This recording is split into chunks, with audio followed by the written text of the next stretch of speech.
বাংলাদেশের ইউনিয়ন পরিষদ, এই ইউনিয়ন পরিষদগুলো বাংলাদেশে কিভাবে এলো এবং এগুলো মূলত আগে কি ছিল আমরা অনেকেই জানি না।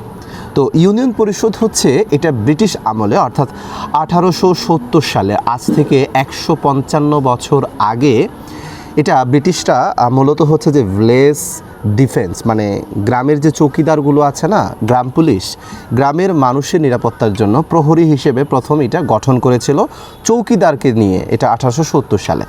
তারপরে সেটা পরবর্তীতে পাকিস্তানি আমলে এটা কাউন্সিল নামে পরিচিত হয় এবং পাকিস্তানি শাসকরা তখন এটা বেশ কিছু জিনিস অ্যাড করে এর মধ্যে, প্রশাসনিক সেবা, সহযোগিতা।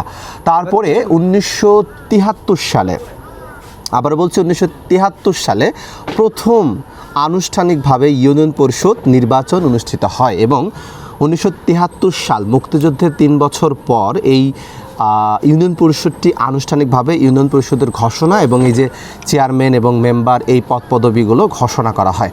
এখন আসি ইউনিয়ন পরিষদ বাংলাদেশে কতগুলো আছে। বর্তমানে বাংলাদেশে মোট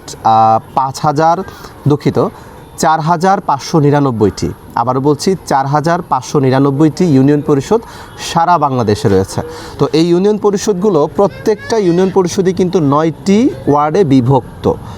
আবার অনেকে বলেন যে অনেক ইউনিয়নে হয়তো বা বেশি ব্লক আছে, ওয়ার্ড আছে, না, প্রত্যেকটি ইউনিয়নই 9টি ওয়ার্ড নিয়ে গঠিত এবং প্রত্যেকটি ওয়ার্ডে 9 জন, যে ওয়ার্ড 9 জন পুরুষ মেম্বার আছে এবং 3টি করে ওয়ার্ড মিলে 1 জন করে মহিলা মেম্বার বা সংরক্ষিত আসনের সদস্য।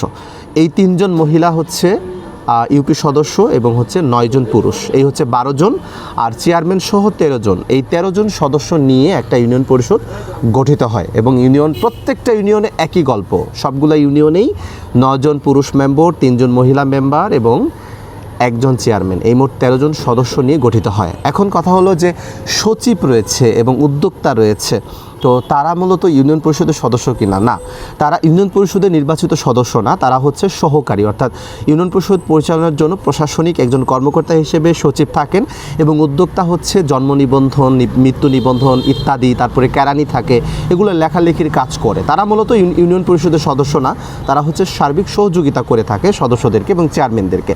তো মূলত হচ্ছে যে 9 জন ইউপি সদস্য, 3 জন মহিলা এবং চেয়ারম্যান, এই 13 জন মিলে ইউনিয়ন পরিষদ গঠিত হয়।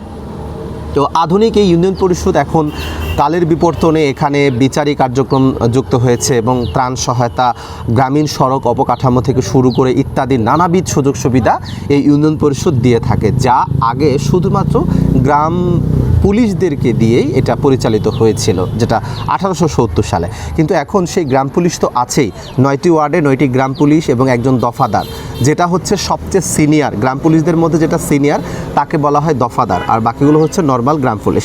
তারা মিলে পুরো গ্রামকে সুরক্ষা দেয় এবং কোনো আসামি ধরা আর আসামির তথ্য এগুলো পুলিশকে সহযোগিতা করে থাকে।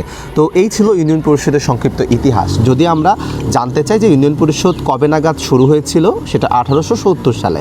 কালের বিবর্তনে আধুনিক ইউনিয়ন পরিষদ কবে হয়? 1973 সালে প্রথম ইউনিয়ন পরিষদ নির্বাচিত হয় এবং সেখান থেকে এখন পর্যন্ত ইউনিয়ন পরিষদ 5 বছর পর পর স্থানীয় সরকার হিসেবে নির্বাচন হয়ে আসছে। তো এই ছিল ইউনিয়ন পরিষদের সংক্ষিপ্ত ইতিহাস। এতক্ষণ সঙ্গে থাকার জন্য ধন্যবাদ। আবার নতুন আরও তথ্যমূলক ভিডিও নিয়ে আসবো, সে পর্যন্ত আমাদের সাথেই থাকবেন।